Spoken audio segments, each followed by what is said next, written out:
Greetings, my name is Tosin Coker, author of The Mouth of Babes, and as you know I like to bring you a bit of information about sickle cell from time to time, and here I am at it again. I didn't actually intend to do a video today, but on watching a video by another sister, xcaramel24, I felt the need to basically put a reply to that. First of all, let it be known that I am 100% in favor of what xcaramel24 is doing. She is putting the information out there. She's putting herself out on the line, trying to get this information to people about sickle cell and the effects and how serious an illness it actually is. You know, so please don't anyone receive this as me trying to get into an argument with her or disputing what she's saying. It's just that on one particular video I felt that there was a little bit of an inaccuracy, even though I can quite understand where it came from. Okay, now this particular video was tackling the myth of people with sickle cell not being able to become drug addicts or receive an overdose in medication.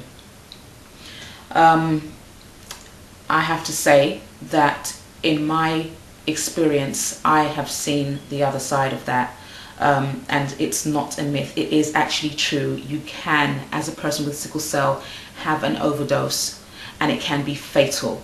Okay, as a child myself, as someone who experienced going in and out of hospital on a regular basis, you know, having to travel to accident and emergency to receive treatment for a crisis that my parents could no longer manage at home, I have experienced the treatment where you have doctors and nurses basically completely ignoring you and just keeping you to the wayside and not taking your illness seriously enough to give you treatment. And many repercussions can come from that. The sickle cell trauma obviously increases, and when sickle cell crisis isn't dealt with in time, then it just keeps on escalating and other issues can come as a result of that. And as in Caramel24's situation with her friends that she knows, yes, it can result in death. Negligence in regards to treatment with sickle cell can result in death. So yes, I completely understand where she is coming from in that regard. However, I myself have been given an overdose whilst in hospital, again due to the same kind of negligent medical assistance, I should say. In my case, what happened is, this was about 10 or so years ago now, possibly actually more than that. I was in hospital for a crisis. It was a very bad crisis. I got treatment quite quickly, which was actually unusual, but obviously appreciated. And I had a new doctor treat me. He was a hematology doctor, but it was not my regular doctor. So he administered that I should have morphine, diamorphine at the time, given to me in a pump. Now again, no problem. That is really standard procedure in some cases. However, the dosage I was given was too high. Now what happened is I guess because I know my system enough now to know when I've had more than enough. There are times I've had to tell doctors, yes, I'm in some severe pain, but please stop giving me the medication because I know this is too much now. In this particular situation, I could no longer walk, and that was not because of the pain. It was because I just could not pull myself together. I was loaded, totally loaded.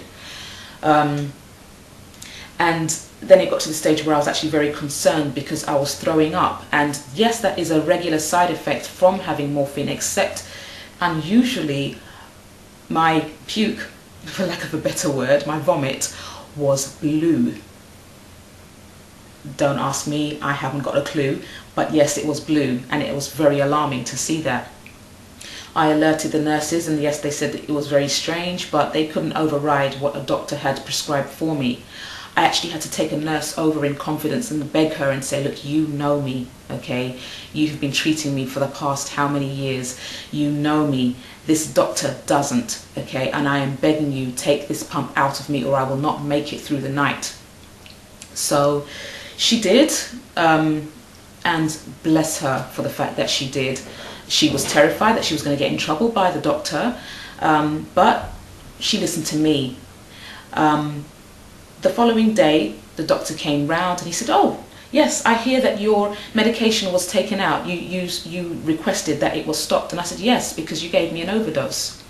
The doctor looked on his chart and basically then looked back at me and laughed while he admitted, yes, I gave you too much. Ha ha ha, we could have killed you. Ha ha ha. Not funny. Not funny at all. So if it wasn't for my vigilance, I would have actually died that night because of an overdose. Now that's just one story. I didn't die, however I do know of a man that did die.